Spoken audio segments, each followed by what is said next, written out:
Good day. It's Gary back from G&H Honey Bees, and I had a query about my homemade wasp traps that I use, and they're pretty simple.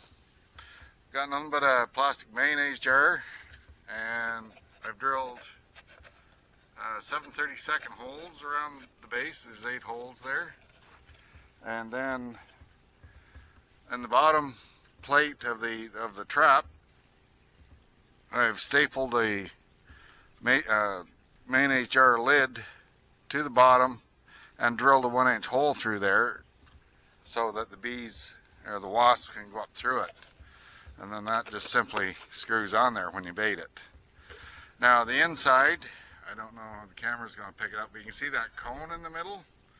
That's just hardware cloth that I've shaped into a cone, and I've just bent the bottom ends of it out a little bit and stapled it to the top of the bottom board. So the wasps will get in here after the bait, they'll get something to eat, and then they'll go up. And they'll go up through that cone, and then they can't get back out. And all this is on the outside is hardware cloth and 4 legs and a top piece. And I've got this openable hole here in the top for dumping the dead bees out of it, of course. So that's how simple it is. It works really well. Now the one thing is, and on the bottoms of the legs I've just driven in some galvanized finishing nails so that you can jam that into the ground and the wind won't knock it over, and they'll just sit there. The one thing about yellow jackets is that they're ground, what I call ground scavengers. They fly a couple or 3 inches above the ground, and they're flying back and forth. They're looking for something to eat. And so I made the legs long enough so that the bottom of the jar is, well, it's that far above the ground. It's about 2 inches above the ground where the holes are. And they seem to find that pretty easily when they're scavenging.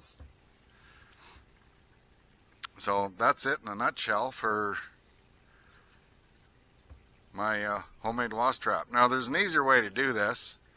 I first stapled the legs to the top and bottom boards, and that's just 3/8 plywood. And this is just scrap wood that I had laying around. And so I stapled them to the top and bottom boards first, and then I wrapped the hardware cloth around it. And there's a simpler way of doing it, is cut out your 2 pieces of the top and bottom board and wrap it first with the hardware cloth, and then staple the legs to the outside, and then you don't have to bend the hardware cloth into these corners. But other than that, it's pretty basic, but it works. And my favorite bait in the summertime is to put 2 or 3 slices of peach in there. They seem to love peach, or a good sweet apple, a few slices of good sweet apple, and that'll attract them, and the honeybees won't be bothered with it. And I can keep these pretty close to the hives, and it catches tons of yellow jackets. So that's it in a nutshell. Hope you enjoyed the video. I'll do more if you like this one. So I'll be back again soon. Bye for now.